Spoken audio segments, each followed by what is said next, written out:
എൻ്റെ പേര് ലിതിൻ, ഇതെൻ്റെ ഭാര്യ അനീറ്റ, കൊച്ചു ഫ്രിഡ.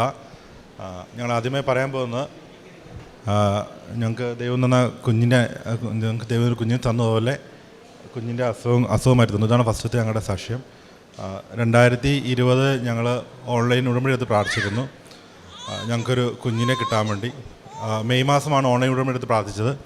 പ്രാർത്ഥന ഫലമായി 2019 ഡിസംബർ 30 ഞങ്ങളുടെ വിവാഹം. അതിനുശേഷം ഞങ്ങൾ ഒത്തിരി ആഗ്രഹിച്ചിരുന്നു കുഞ്ഞിനെ കിട്ടാൻ വേണ്ടി. അതിനുശേഷം കോവിഡും കാര്യങ്ങളൊക്കെ ആയിരുന്നു. 2022 മെയ് മാസം ഞങ്ങൾ ഓൺലൈൻ ഉടമ്പടിയെടുത്ത് പ്രാർത്ഥിച്ചു ഞങ്ങൾക്കൊരു കുഞ്ഞിനെ ലഭിക്കാൻ വേണ്ടി. അടുത്ത മാസം ജൂൺ മാസം ഞങ്ങൾക്ക് എൻ്റെ വൈഫ് കൺസീവായി. ഞങ്ങൾ ഡോക്ടറെ പോയി കണ്ടിരുന്നു. ഡോക്ടറെ പെണ്ണപ്പോൾ ഡോക്ടർ പറഞ്ഞു എൻഡോമെട്രിയം തിക്നെസ് കുറവാണ്, അതുകൊണ്ട് ഈ പറഞ്ഞ ഞങ്ങൾക്ക് കുഞ്ഞിനെ കിട്ടുമല്ലോ എന്ന് അറിയത്തില്ല. കാരണം എൻഡോമെട്രിയം എന്ന് പറയുമ്പം പലർക്കും അറിയാം. എൻഡോമെട്രിയം വെച്ച് ആ ഒരു എൻഡോമെട്രിയം തിക്നെസ് കുറവാണെങ്കിൽ കൊച്ചിന് ആവശ്യമായ സൈഗോട്ടിന് ആവശ്യമായിട്ടുള്ള ഡെവലപ്മെൻറ്റ് ഉണ്ടാകത്തില്ല. ന്യൂട്രിയൻസും കാര്യങ്ങളും പ്രൊവൈഡ് ചെയ്യുന്നത് എൻഡോമെട്രിയം തിക്നെസ്സാണ്. ഞങ്ങൾ തുടർന്ന് ഉടമ്പടിയെടുത്ത് പ്രാർത്ഥിച്ചിരുന്നു. അതുപോലെ വൈഫ് ധ്യാനങ്ങളും സാക്ഷിയൊക്കെ ധ്യാനം കൂടുകയും ഓൺലൈൻ ധ്യാനം കൂടുകയും സാക്ഷ്യം കേൾക്കുകയും ചെയ്തിരുന്നു.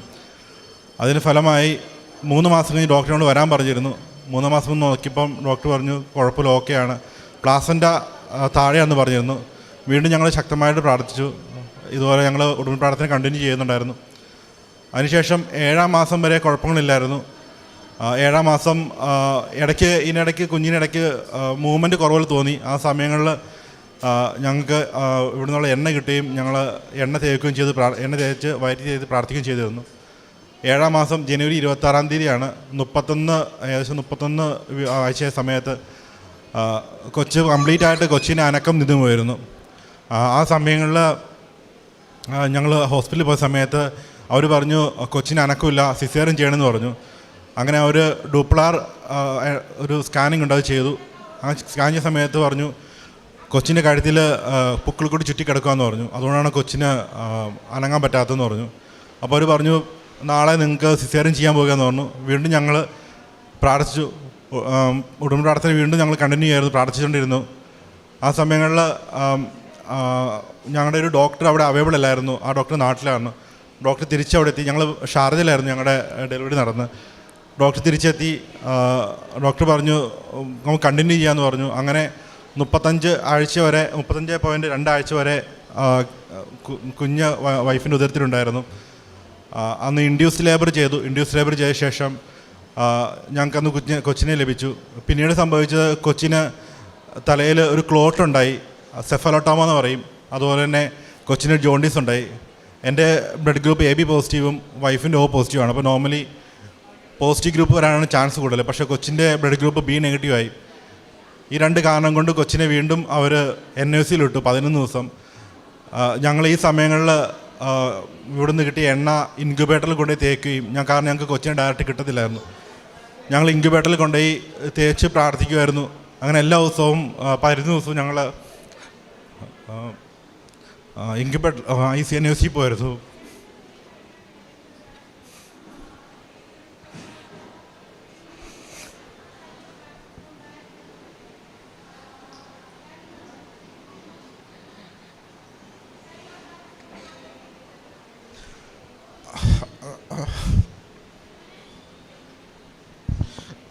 കർത്താവ് ഞങ്ങളെ അനുഗ്രഹിച്ചു.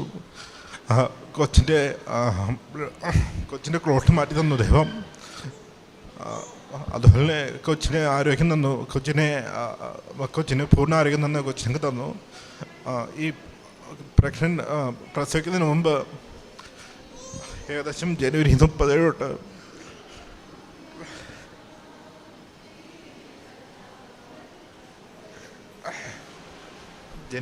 തൊട്ട് മാർച്ച് 8 വരെ, ജനുവരി 30 തൊട്ട് ഏപ്രിൽ 17 വരെ, ഡേറ്റ് തെറ്റിപ്പോയി, ജനുവരി 27 തൊട്ട് ഫെബ്രുവരി 17 വരെ എല്ലാ ദിവസവും ഞാൻ രാവിലെയുമായിട്ട് ഹോസ്പിറ്റലിൽ പോകുമായിരുന്നു. ഹോസ്പിറ്റലിൽ പോകുന്നതിന് കാരണം കൊച്ചിൻ്റെ ഹെഡ് ബീറ്റ് ചെക്ക് ചെയ്യാൻ വേണ്ടിയായിരുന്നു. ഹെഡ് ബീറ്റ് ഇല്ലെങ്കിൽ കൊച്ചിനെ വൈഫിനെ സിസേറിയൻ ചെയ്യണമെന്ന് പറഞ്ഞിരുന്നു. പക്ഷേ ദൈവം വളരെ അത്ഭുതം പ്രകടിപ്പിച്ച് ഒരു അബദ്ധപ്പെടും കൂടാതെ എനിക്ക് കൊച്ചിനെയും അമ്മയും തിരിച്ചു തന്നു. അതുപോലെ രണ്ടാമത്തെ ഞങ്ങളുടെ സാക്ഷ്യം എന്ന് പറഞ്ഞാൽ വൈഫിന് ജോലി കിട്ടുന്നതാണ്. Wife 2019 online ഉടമ്പടിയെടുത്ത് പ്രാർത്ഥിച്ചിരുന്നു. 2019 ഉടമ്പടിയെടുത്ത് പ്രാർത്ഥിച്ച സമയത്ത് അവൾക്ക് 2 വർഷം എക്സ്പീരിയൻസ് ഉള്ളു. അവൾ നേഴ്സായിട്ട് വർക്ക് ചെയ്തിരുന്നത്. ആ സമയത്താണ് കോവിഡ് സ്റ്റാർട്ട് ചെയ്തത്. അപ്പോൾ ഒരു എക്സാമും കൂടാതെ അവൾക്ക് DHL ജോലി കിട്ടി. സാധാരണ ഇതിൽ DHL ജോലി കിട്ടാൻ അത്ര എളുപ്പമല്ല. അവിടെ നേഴ്സുമാർക്ക് അറിയാം എത്ര വർഷം എക്സ്പീരിയൻസ് വേണം, കുറച്ച് പാടാണ് കിട്ടാൻ. പക്ഷേ ഒരു 2 വർഷത്തെ ക്വാളിഫിക്കേഷൻ, വേറെ ഒരു എക്സാം ഒന്നും പാസ്സായില്ലായിരുന്നു. അവൾക്ക് കോവിഡ് ഡ്യൂട്ടി ആയിരുന്നു. അങ്ങനെ കോവിഡ് ഡ്യൂട്ടി കഴിഞ്ഞ് അവൾക്ക് അവിടെ ജോലി കിട്ടി. തുടർന്ന് നമ്മൾ ഉടമ്പടി എടുത്ത് ധ്യാനം കൂടുന്നുണ്ട്, ഓൺലൈൻ ധ്യാനം കാണുന്നുണ്ടായിരുന്നു, അതുപോലെ സാക്ഷ്യങ്ങൾ കേൾക്കുന്നുണ്ടായിരുന്നു. അവൾ എക്സാം എഴുതി, അവൾക്ക് ഫസ്റ്റ് ചാൻസിന് DH എക്സാം എഴുതി പാസ്സായി.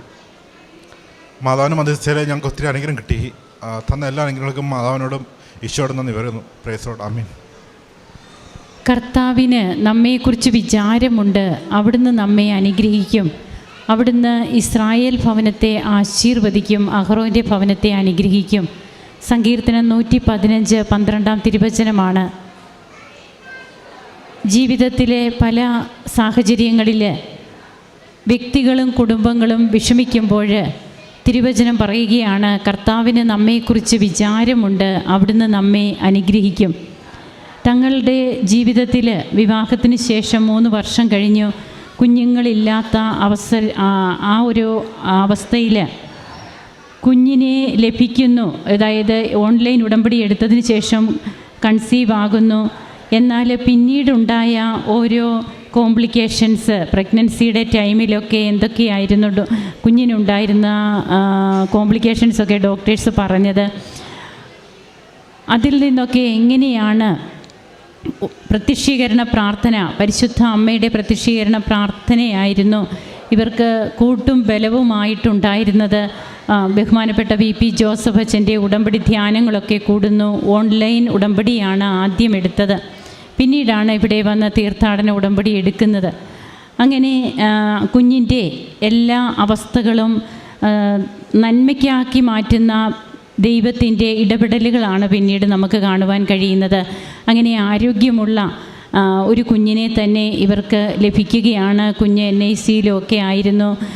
ഓരോ അവസ്ഥകളിലും പിന്നീട് പൊക്കിൾക്കൊടി ചുറ്റി അങ്ങനെ ആകെ ഒരു തങ്ങൾക്ക് കുഞ്ഞിനെ നഷ്ടപ്പെടുമോ എന്നുള്ള ഒരു അവസ്ഥയിൽ നിന്ന് ഉടമ്പടി തൈലമൊക്കെ പൂശി പ്രാർത്ഥിക്കുന്നത് വഴി എങ്ങനെ ആ കുഞ്ഞിനെ ആരോഗ്യമുള്ള കുഞ്ഞായി ഇവർക്ക് ലഭിച്ചു. ഇന്ന് കുഞ്ഞുമായിട്ട് വന്ന് സാക്ഷ്യം പറയുകയാണ്. അതോടൊപ്പം തന്നെ തങ്ങൾക്കൊരു ജോലി, വൈഫിൻ്റെ ഒരു ജോലിയുടെ കാര്യവും പറഞ്ഞു. അത് എക്സ്പീരിയൻസൊക്കെ കുറവായിരുന്നു വൈഫിന്. എക്സ്പീരിയൻസ് ഉള്ളവർക്ക് പോലും DHയിൽ ജോലി ലഭിക്കുന്നത് ബുദ്ധിമുട്ടായിരിക്കുന്ന സാഹചര്യത്തിൽ വൈഫിൻ്റെ കാര്യത്തിൽ പെട്ടെന്നാണ് ദൈവിക ഇടപെടലുകൾ ഉണ്ടാകുന്നത്.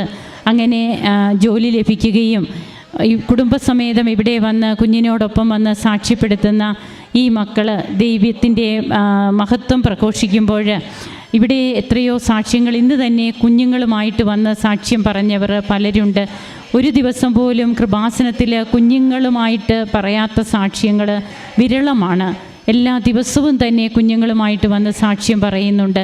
വൈദ്യശാസ്ത്രമൊക്കെ പലതും നടക്കില്ല എന്ന് പറയുമ്പോൾ എങ്ങനെയാണ് ഉടമ്പടി അനുഗ്രഹവും അവകാശവുമായി ഓരോ കുടുംബത്തിലേക്കും കടന്നു വരുന്നത് എന്നുള്ളതാണ് നമുക്ക് കൂടുതലായി ബോധ്യപ്പെടുന്നത്. നമുക്ക് കരങ്ങളടിച്ച് ഈശോയ്ക്കും അമ്മയ്ക്കും നന്ദി പറയാം, ദൈവത്തെ ആരാധിക്കാം.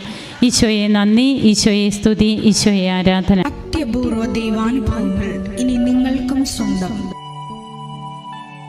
ഈ യൂട്യൂബ് ചാനൽ ഇതുവരെ സബ്സ്ക്രൈബ് ചെയ്തിട്ടില്ലെങ്കിൽ ഇപ്പോൾ തന്നെ സബ്സ്ക്രൈബ് ചെയ്യുക. ഈ വീഡിയോ ഇപ്പോൾ തന്നെ നിങ്ങളുടെ സുഹൃത്തുക്കൾക്ക് ഷെയർ ചെയ്തുകൊണ്ട് കർത്താവിൻ്റെ പ്രേക്ഷിതരാകുക.